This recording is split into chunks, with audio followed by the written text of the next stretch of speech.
Success transcends cities. As one of the world's most respected business leaders, I know what it takes. Join me now as I sit down with fellow leaders and we share our insights into how you can be successful. My name is Jeffrey Hayzlett, and this is All Business.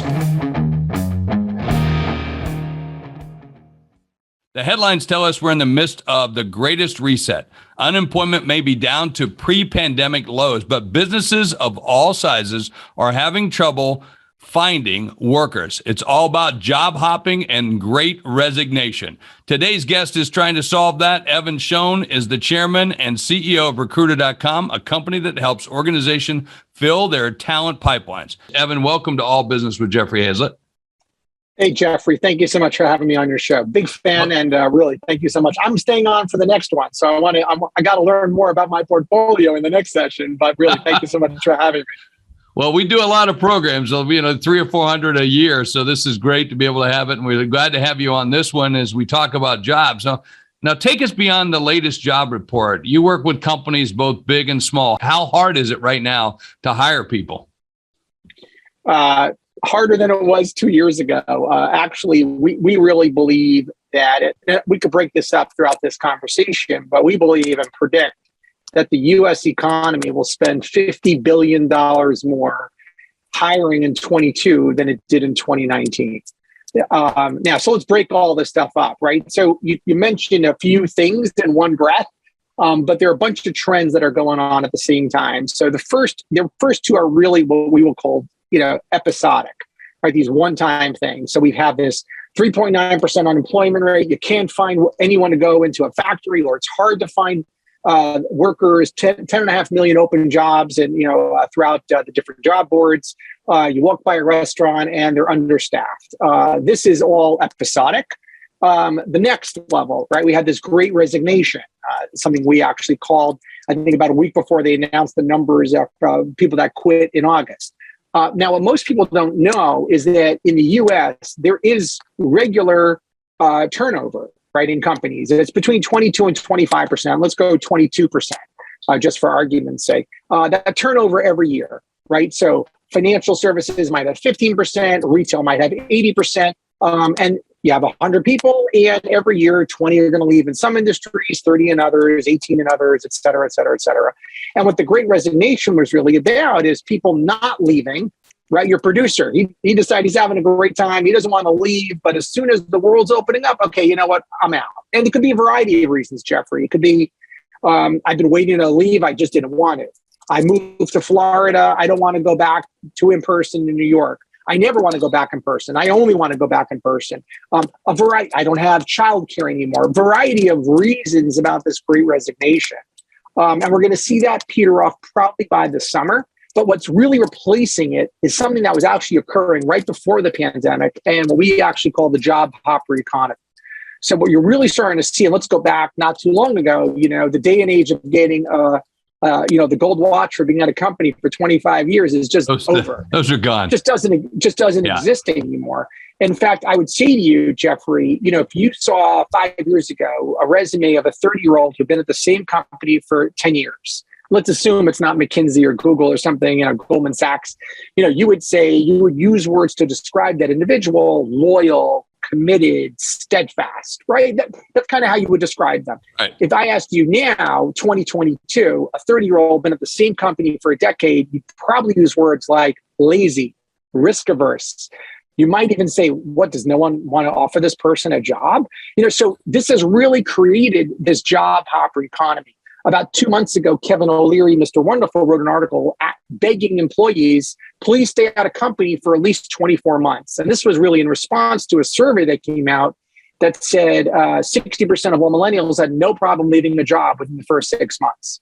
So if all of a sudden now, let's break this all up, right? I have this desire to leave. I have all these great opportunities. Wages are up. I want to choose how I want to work. I want remote. I never want to go in. I want to go in every other month, all this other stuff. And interviewing is now a piece of cake, right? No longer do you have to bring the suit to the office, right? And talk about a funeral that you got to go to for the afternoon, and this whole lying about going on an interview, right? We won't, Yeah, we've all done. Oh, where are you going? Oh, my uncle's sister died. It's so sad. I have to go to the funeral. Like we've all done that. And interviewing today is all done online, video interview. So I could work from anywhere. I could hire, a company could hire from anywhere. Interviewing is a 15-minute, video interview. Wages are up. And if once we remove the stigma of leaving a company, right? I don't have to be at a company for 4 years anymore, or 5 years to demonstrate my, incredible prowess. I could leave whenever I want. All of a sudden now you're going to just see this massive churn. And if you hit 30% churn, and Microsoft economists were thinking, another economist thought the number would be like 40% this year, but at a 30% churn above the 22% equates to over $50 billion. The average cost to hire a non-executive is $4,425. And now those numbers go back to 2021. So just time the numbers. It's a pretty crazy number. So finally, I know this is a long-winded answer, Jeffrey. While the November numbers only added 200 jobs, and we all keep looking at, how many jobs are being added? There were 6.7 million people hired in November of 21, right? Not the 200,000 represent the new jobs that were created.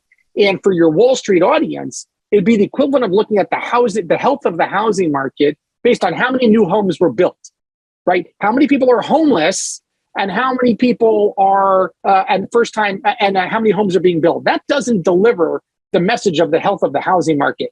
You're looking at first-time home buyers. You're looking at mortgage applications.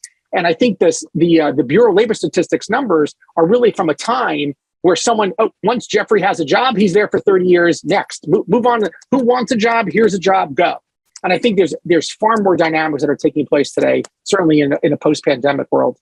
One of the biggest things I think is that executives just don't get it. They don't understand about the current job market. Why is that? It's because it's something that no one really talked about, right? When we talk about supply chains, you think about semiconductors, right? And so all of a sudden now, this is really top of frontline conversation. You saw Goldman Sachs report numbers last week, right? And they had, what was their miss? And if you peel away the onion, the miss was they spent more on hiring and retention than they had expected.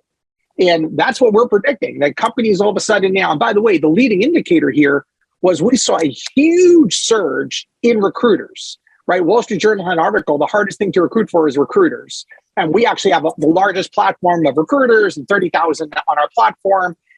Just an amazing platform for recruiters, and both on-demand recruiters that convert over to full-time. We do that all the time for different companies. But that's a leading indicator. Companies started to stock up on recruiters, knowing that the talent acquisition challenge of 22 is going to be fierce. Yeah. Do you think employers are going to get it though, Evan? I mean, because a lot of young people are coming to their employers now and going, I don't want to work in the office anymore. I want to work totally from home.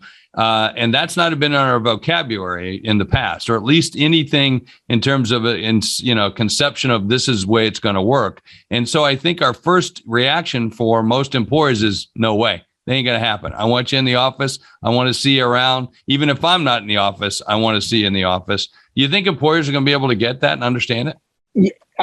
The answer is yes. We started calling it the great reevaluation. You just put the word great in front of anything, and that's what we're talking about today.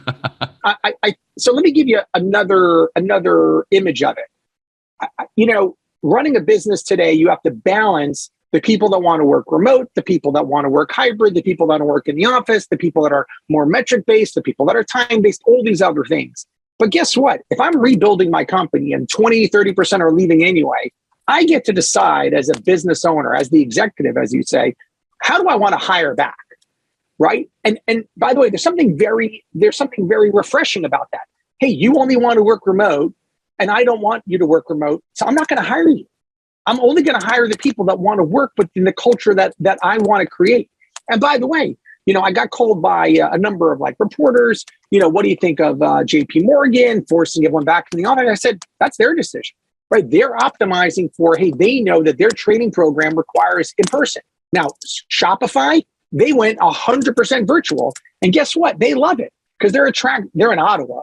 And they're attracting engineers now from Facebook and Google who want to work at Shopify but don't want to move. By the way, who wants to live in Ottawa? Right. Who wants to live in Ottawa? So what's really interesting is this sort of work from anywhere mantra that people are talking about. We actually predicted in December that work from anywhere is going to morph into hire from anywhere. I now could hire anyone from anywhere. And what that really means is that everyone in this country is now more valuable than they were 3 years ago. Everybody, from the Java developer to the chief product officer to the person willing to walk into a restaurant or a factory, everyone is more valuable because everyone sort of recognizes, here's what I need. And if I need Jeffrey to work for me, right, it doesn't matter what that salary is or whatever balance I have to create for you. And I think you're going to see companies take talent acquisition and talent effectiveness to a degree very similar, in my opinion, to the way we looked at security, right, in the late 90s, 2000s, right? No one really cared about security until late 99, 2000. We just didn't really talk about it. And all of a sudden now, every real company has a chief security officer, IT security, network security, intrusion detection, firewall prevention, all these other things. And I think that talent acquisition, is really going to play. And I would say talent acquisition and effectiveness is really going to start to become part of the standard language of every company, large and small.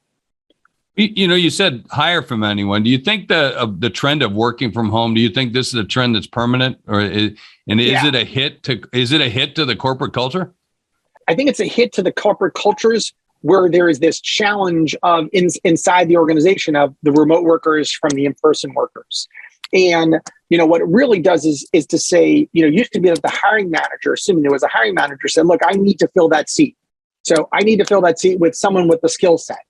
Now I actually have to say, I need to fill that seat with someone, A, with that skill set, and B, that aligns with the corporate culture that we're trying to create, right? Goldman Sachs, if they're trying to fill their desks with people that are coming into the office, can't attract people that don't want to come into the office. So what happens now? Well, they have to find jobs of people that don't care about that want to work remote. That's why I said it's kind of refreshing because we're not dancing around anymore. Let's talk about recruit.com for a second. We're about 70 something people in the company, but we've always been virtual. So, where culture starts to have a hard time is where 80% of the people are in person and 20% are virtual. And you're trying to build a culture that how do we make all that 20% feel really good, et cetera. But you know what? You got to look at companies that were always doing that. Salespeople were always out in the field. We were years ago developing development operations. Oh, we have a software development team here, a software development team here. So we always had, or many companies, these satellite offices, these satellite areas, and how to keep people all together. So it's certainly something that's at the top of mind of folks. But I think it's not an either or. You and I grew up in the VHS or Betamax world, right? HBO or Showtime. We're in an and both now. We're really in, right. How do I make this work? What do I want to optimize for? And how do I move forward in a cohesive fashion? We're talking about the great reset. Using that word great. I love that because right now everything is great. Not always good, great, but it's great. That's right. For sure. That's right. We went from unprecedented to great to unprecedented to great. There you go, right? Well, at least it's not employment gate, or something like that. We went from gate to great. So I think we add a little bit to it. But let me talk about employee churn because our companies underestimated the cost of talent acquisition. Yes. Yeah. Do you want more than that? But okay. Yeah, so, I do. And why are they? Let's look at it. Let's look at it. Let's break the numbers down. Talent acquisition as an industry, and if you look at talent acquisition being like candidate identification, recruiting, outsourced recruiting services, that industry alone is about $76 billion. So this is a huge, giant industry. And if you take a look at, there's an organization called SHRM. You could Google them. They will tell you that the cost to hire an employee, the average cost to hire an employee non-executive is $4,425, and that was in 21. In 2019, it was $4,120. So the number is increasing. And obviously, we'd expect it to increase, in 22 also. And that's the cost to hire. That includes marketing, that includes scheduling and time and all these other things. So if you take a look at that cost, by the way, the cost to hire an executive on average is around $14,000+. But let's just assume for a moment the $4,425. So this great resignation, the people that are leaving are not just the factory workers. They're the guys that left a long time ago. We're trying to get those back. The people that are churning are the Java developers, the financial analysts, the attorneys, the healthcare workers. Those are the people that are churning. But let's still just use those numbers, still at the $4,425. everyone on listening could take out their calculator. The average number of people hired in 2019 was 5.8 million people per month. So 5.8 million people per month were hired on average in 2019. Now that includes people leaving jobs and people getting jobs, right? It's both the hiring numbers themselves. The number that gets reported once a month is really the net new jobs, right? So we're not talking about net new because the cost of hiring, what's the difference whether you're hiring for a new job or someone that left and you have to replace that job? It's still someone, you still got to put the butt in the seat, if you will. So if 6.7 million people were hired in November of 21, that's an additional $900,000. That was 900,000 people that were hired in November 21 versus the average in 2019. Times that by $4,425. And it's a very, very sizable number. Times that by 12, it reduced it a little bit just for seasonality. There's a lot of money that is going to be spent in 22 to hire. And we're seeing it now. We're seeing companies staff up on recruiters.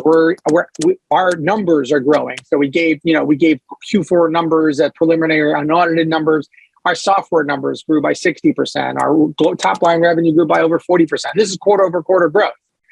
So we have AI software that helps find and identify candidates that raise their hands. We've got 150 million candidates in our profiling for AI sourcing. AI search and engagement tools. And then we have on-demand recruiters that help companies large and small fill those pipeline buckets and put people through the process. It's harder now, right? You're seeing ghosting. You're seeing people not show up to work. Not even responding to, hey, are you going to come work for us? That's right. So you're seeing that across the board. And once you eliminate the stigma of leaving a company quickly, if that's gone, what stops you? And by the way, think about when you were working in a company, there's the culture, you're coming in person, you have friends there. What if that's gone? What if there is no office, right? If there's nothing there, and this is from the candidate side. If there's nothing there, what's keeping you there? The paycheck, the work-life balance? What if someone gave you a better work-life balance? So I think the priorities as individuals have just absolutely changed in the last 2 years. And you said it before. I think companies are catching up to those priorities. And it's tough for them. Right? So for hiring managers in the audience who are having trouble finding candidates, how can they fill the pipeline? So, let's use the restaurant. Let's use a restaurant and customers in a restaurant, right? You have a door and you put a sign out that says, come on in, half price lunch, whatever that is. You're getting traffic. You're getting a little bit of traffic. Putting another door right into your restaurant is not going to drive more traffic, right? You probably got to do something proactive that gets more and more people to come into your store. And what we're really seeing now is companies saying, all right, how do I get more flow, right? How do I drive more candidates? And we have tools that do it. There's some other Silicon Valley tools that are really effective in helping companies not just find the Java developer, but actually get them interested in the opportunity. And there's a lot of science around getting that done. And then there's also the meaningful conversation, right? You want to be spending more time in conversation rather than finding people. And that's usually what that's what we really do in a very successful fashion. So how's it working for recruiter.com? How much trouble have you had finding workers? We've been very lucky. Look, we also in Q4 saw, regrettable churn go up, people actually leaving. We're in a little bit of a more difficult situation because we're in a ridiculously hot industry, right? We are recruiter.com. So, our industry is, people picking off our recruiters. But we've really created what we really did is that we really did what we actually recommend to companies is we really sat down with everyone in the company and really mapped out a progression plan for them. And that's what we're really recommending to people to do. Not just, hey, here's your bonus for the year, thanks again for coming, but hey, here's where I expect you to be in 3 months, and 6 months, and 9 months. Here's a retention bonus to stay through the year. I got to be able to show and demonstrate progression across the board. And that'd be my recommendation to your audience, hiring managers, anyone that's really managing people is, if rest assured they have lots of opportunities and you don't want them to call you up and say, in the old days, they would say, look, I got an offer. Can you match the offer? Compensation is not the biggest thing anymore.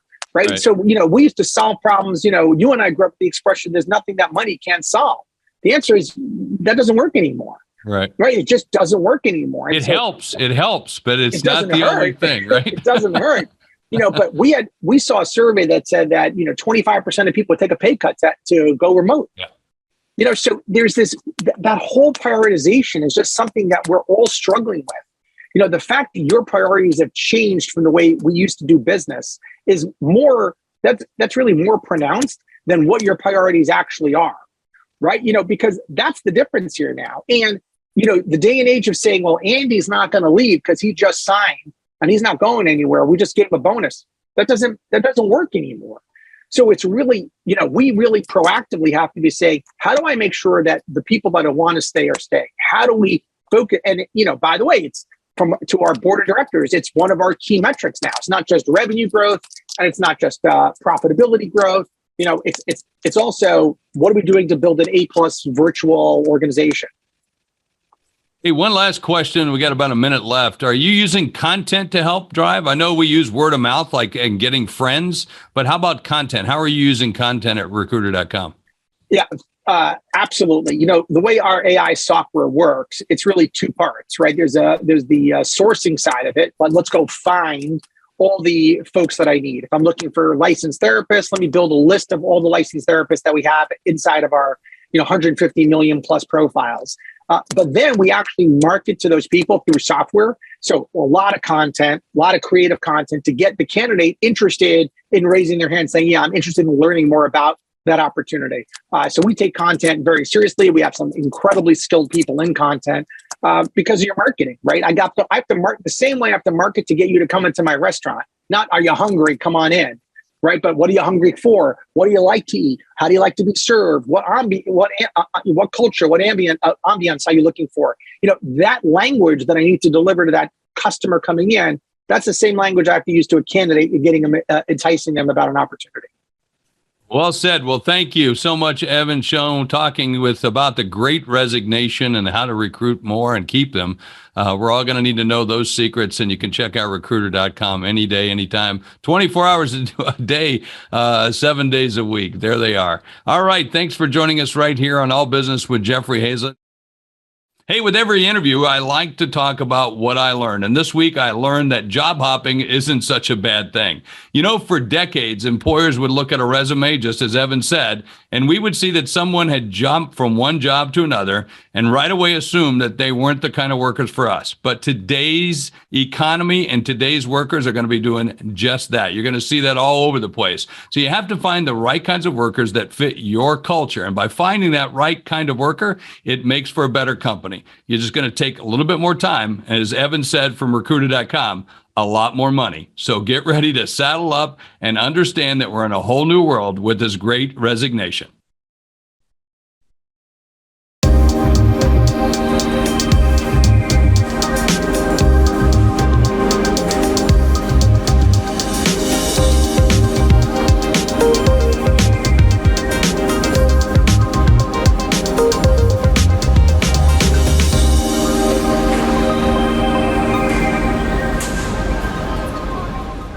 Welcome to Bestseller TV. I'm Taryn Winterbrill. We're here with Beverly Flaxington. She's the author of The Essential Sales Guide for Entrepreneurs and Business Owners. Great to have you with us. Thank you, Taryn. Really happy to be here. So right off the bat, underneath your name on the cover of the book, it says the Human Behavior Coach. That grabbed my interest right away because it's a registered trademark. Yes, it is. Pretty cool. To Yes. what does that refer? So my journey has been trying to figure out from a human behavior perspective, what is it that holds us back? Why is it that some people are so successful, others struggle?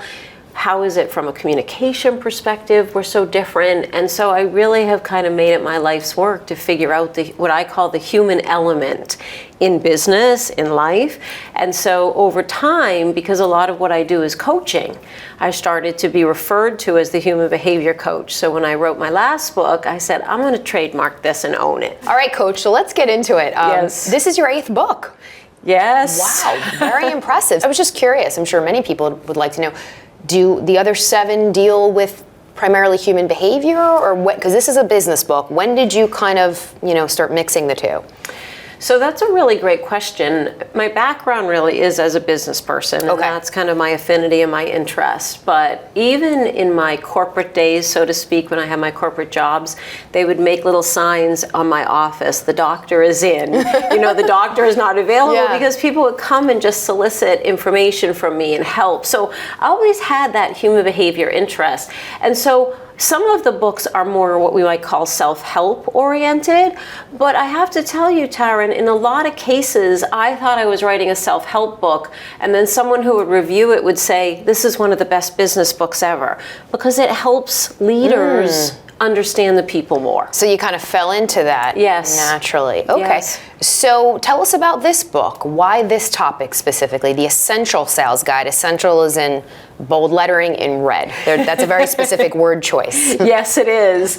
So my personal journey was in sales. It was the type of thing that I fell into. I got an MBA, thought I was going to, be in human resources doing all of this, and took a sales job, not knowing really what is it. Was I going to be good at it? Would I even like it? And so my journey was to climb the ladder, run sales organizations, build teams, and then in my own business, working a lot with people who are running their own businesses.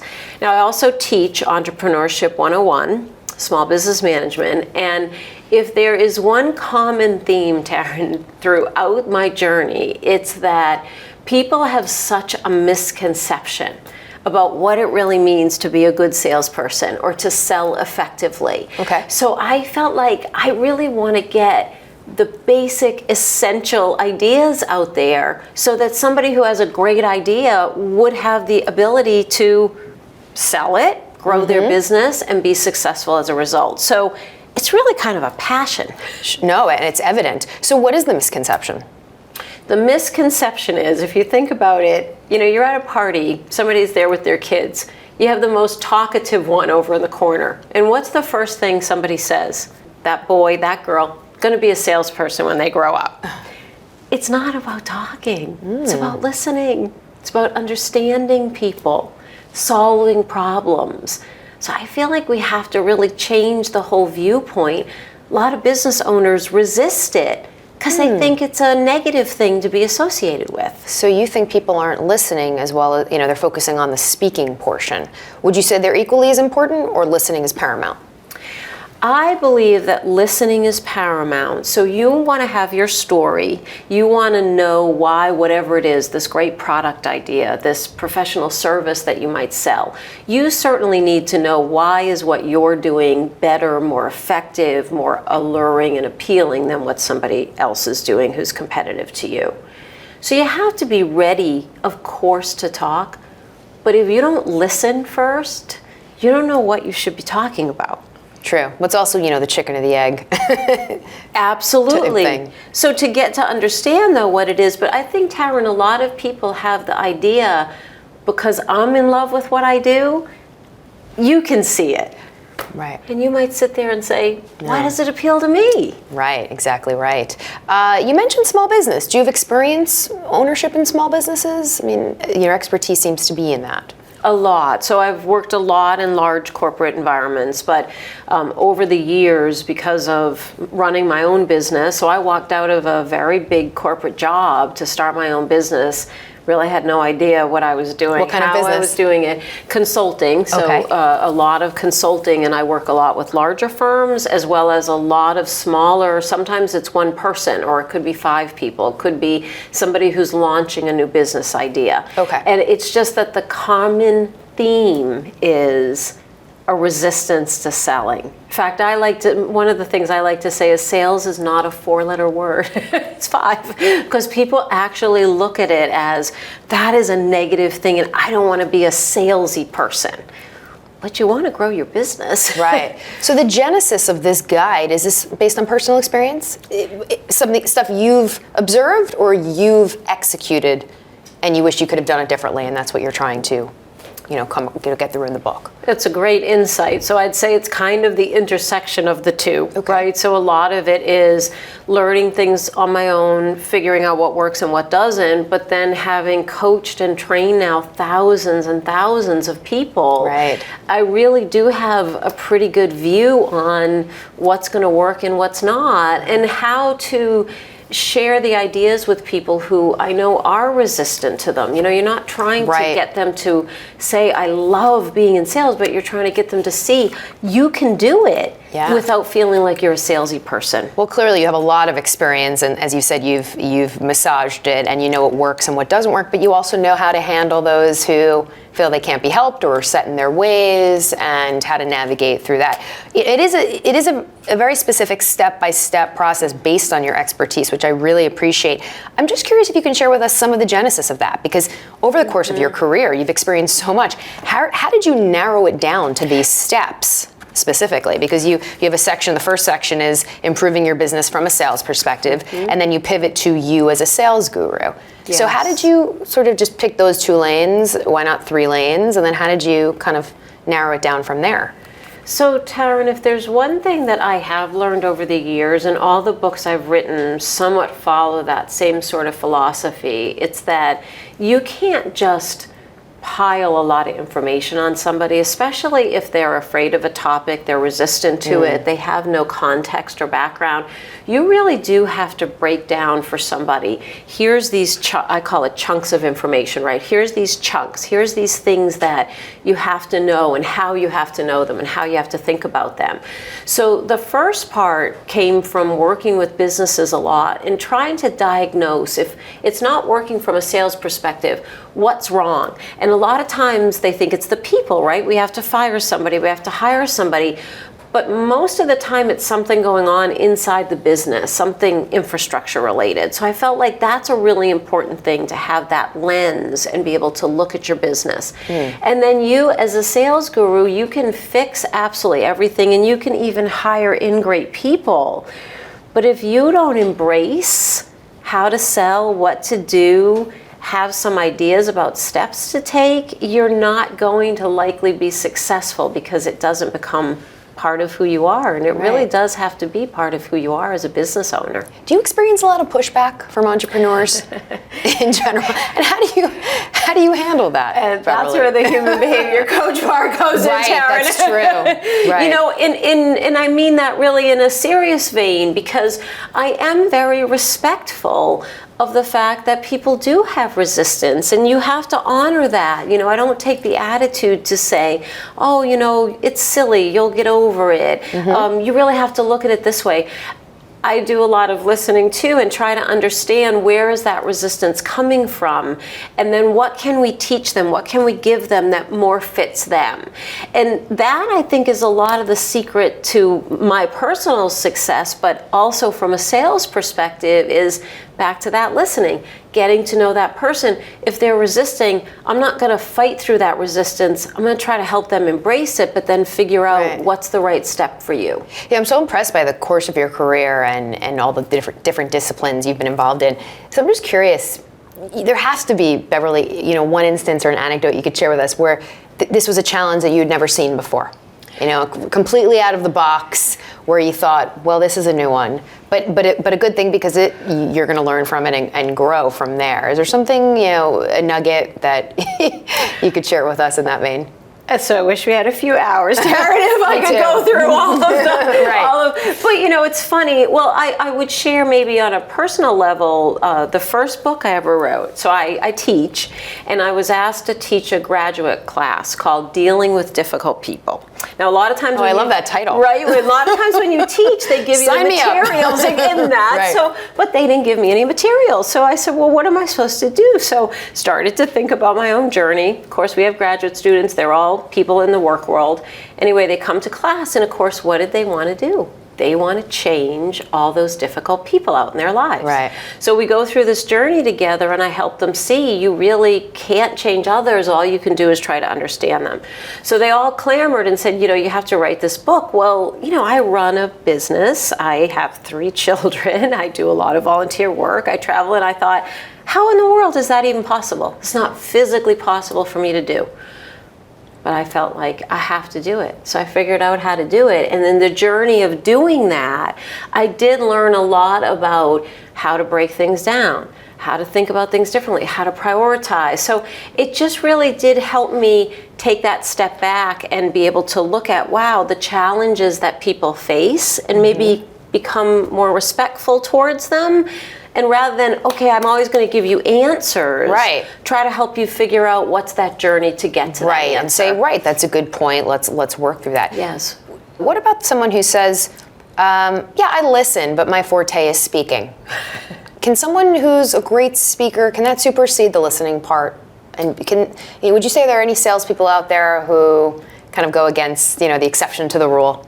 That that side of it kind of makes up for what they lack in the listening part? So that's a really important insight, because I do think that there are certain things that you can sell that by being very forceful, very persuasive, very good at talking about whatever it is, you likely can sell a lot of it.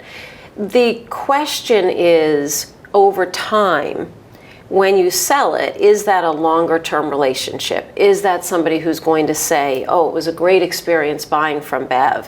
Is that somebody who's going to really look at you as a person they can engage in relationship with? And I guess that to me is always the question. If I don't know a lot about you, but I've sold you something, how do I ever go back though and try to extend that relationship? Meet other people through you? It's very hard to do if I've done most of the talking and I don't know a lot about you. Okay. Now, what about the person, Beverly, who says, I am a great listener, but I need to work on my chat? Do you delve into that? And that said, can you teach someone to be a great talker? I mean, is that something that can be taught at the end of the day? Or does there need to be some natural, innate ability? So another important piece, right? Because if you want to be a good salesperson, ultimately you have to go for that close. Ultimately, you have to tell me what is it that you can listen all day long, but and that's so not getting we part into sales, friends, and I know a lot about you, but my business isn't growing. It's been great listening to you. And that, so you really do have to kind of teach people how to listen enough. So the reality is, and it depends on the business, right? There's certain businesses where I do want to know a lot about my customer, a lot about my client, because that's going to help me help them over time. In other situations, I just want to know enough about what you're dealing with to know, is my product or my service the right solution? But yes, I have to be able to share what it is, why it's beneficial to you. So we call that the so what. Why is that beneficial? And then eventually, Taryn, I have to ask you for the business. Okay. But is it teachable? It is absolutely teachable. For people that are a little skeptical about going into it, saying, it's not for me, I'm not salesy, and we all know what that salesy term means. Yes. How do you get through that? And so it is giving people language that they can use. It's asking them to practice with language. I'm a big fan of role play, of honestly looking in the mirror in the morning, trying out different things, practicing on somebody who may be friendly towards you. It really is, I call it shifting. I mean, it's shifting away from what you're doing that's not working and just slowly maybe trying to incorporate something new and see if it can work for you. But it does take practice. And each of us has to figure out for ourselves, the words I might use might not be the ones you would use. Right. So I might give you an example, and that's what I do a lot of in the book. Here's an example, but then you have to own it and make it yours. But I'm convinced, Taryn, after working with so many people, everyone can learn it. They just have to do it in their own style. Right. And it's also a process. It's understanding that Rome wasn't built in a day. And you try, it doesn't work, you try something else. You don't give up. Exactly. I think a lot of people fall victim to that. And you think about the core attribute, right, of a good salesperson really is persistency. Persistence. You have to be persistent. And I think the other piece is you have to separate, because someone says no to me doesn't necessarily mean it's personal, right? And it's about me. And a lot of people take that on and own it. And so we try to teach them, you have to be objective about it. Right. I'm always curious, in your line of work, outside of a professional setting, in your personal world, do you encounter people that impress you from a sales perspective? You go, wow, that person was really good, or they did something that I've never seen before. I have to put that in my back pocket. I'm not talking about in a professional setting, which I'm just, daily. Maybe it's in a retail setting, maybe it's online, something. Do you encounter that often, or is it a rare occurrence? So I would say, I feel like I am a student all the time, right? And I'm paying attention. One very funny story I'll tell you, I once took a cold call at home. It was a financial advisor calling us. These were a little bit the days before those do not call lists. Right. And he did such a poor job that I actually started coaching him on the phone, and he became a client of mine. No kidding! And really did an incredible job growing his business. But just as often, I will find somebody, and I compliment them. I say to them, I'm a sales aficionado. I'm fascinated by it, and I just really want to compliment you. An excellent job asking good questions, listening, maybe suggesting something to me that I wasn't even thinking about. So you've picked things up along the way. Absolutely. That's great. Well, the book is terrific. It's your 8th book. Congratulations. But it's so insightful because, again, you bring that whole human behavior aspect to it, which is a totally different way of looking at things and seeing things through a different lens. So congratulations, and we look forward to book number 9. Thank you very much. Thanks, Beverly. And if you'd like more information on the book, just check out our website, csuitebookclub.com. That's c-suitebookclub.com. I'm Taryn Winter-Brill. Thanks for watching. We'll see you next time right here on Bestseller TV.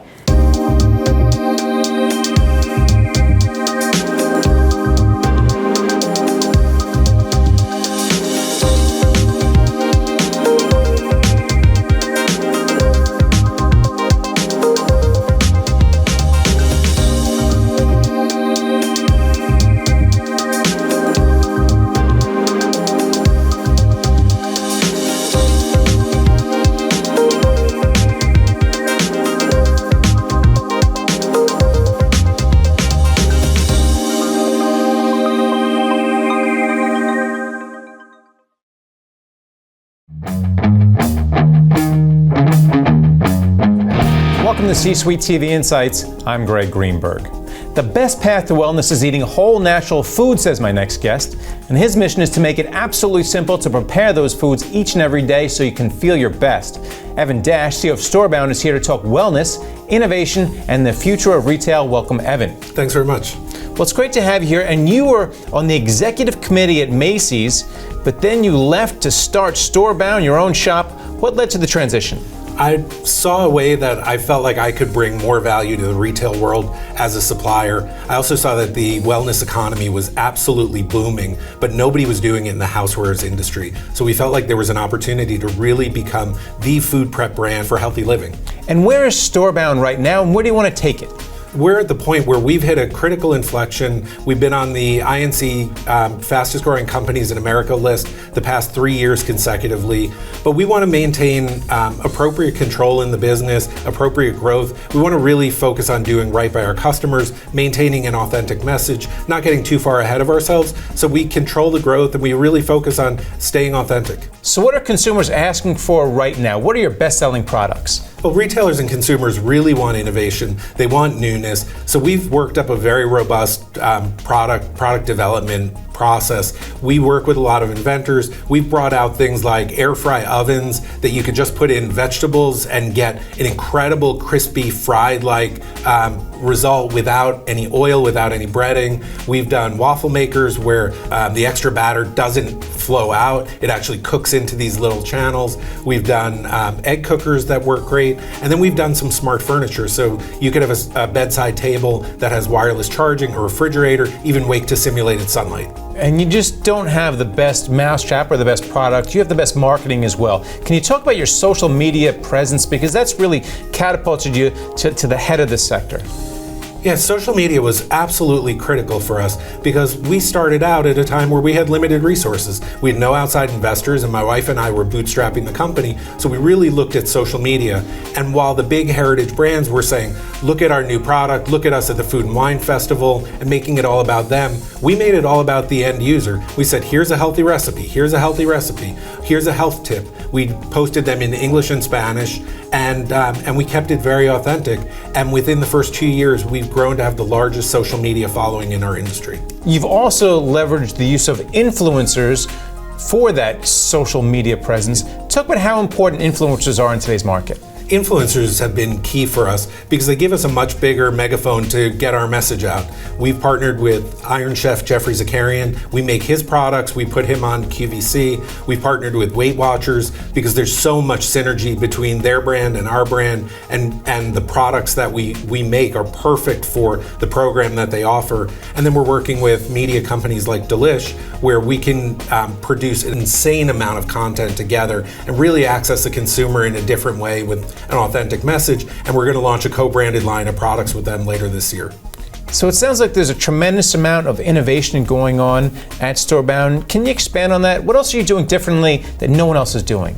Well, our innovation team comes from outside the industry, and we're challenging every old view of the way that things should be done. So we're really looking at something more from the consumer standpoint than we are from what's happening on a competitive basis or what things do factories push us to do because they're easy.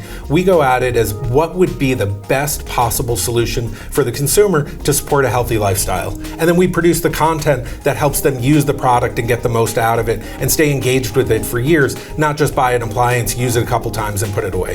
And Storebound is one of the fastest growing companies over the past 3 years. How do you maintain that growth without wrecking the company? That's what we wrestle with every day. I mean, it used to be we were worried about putting ourselves out of business. Today we're worried about growing too quickly. We want to make sure that we do right by the retailers who have gotten us to the point where we are, the consumers who have been wildly strong advocates for us, and to make sure that we maintain the authentic voice that we have and not get too far ahead of ourselves. And then finally, you also want to do right by the community at large. You give back a lot. Why is that? Giving back to us is incredibly important, and it's something that my team insists on, and it's something that I look for when I'm hiring is people who want to give back. We're on our charity board for our industry where we have a leadership position. We've raised over $50 million for breast cancer research. We've also sponsored a program that teaches kids who are going through pediatric cancer treatment how to code, because they're going to fall behind in school while they're going through treatment, but when they graduate from their treatment, they're going to have a skill that none of their peers have, and that's going to make them so marketable when they graduate from high school or college. All right, well, thanks a lot for coming on and talking about it. Thanks so much for having me. And thank you for watching C-Suite TV Insights. I'm Greg Greenberg.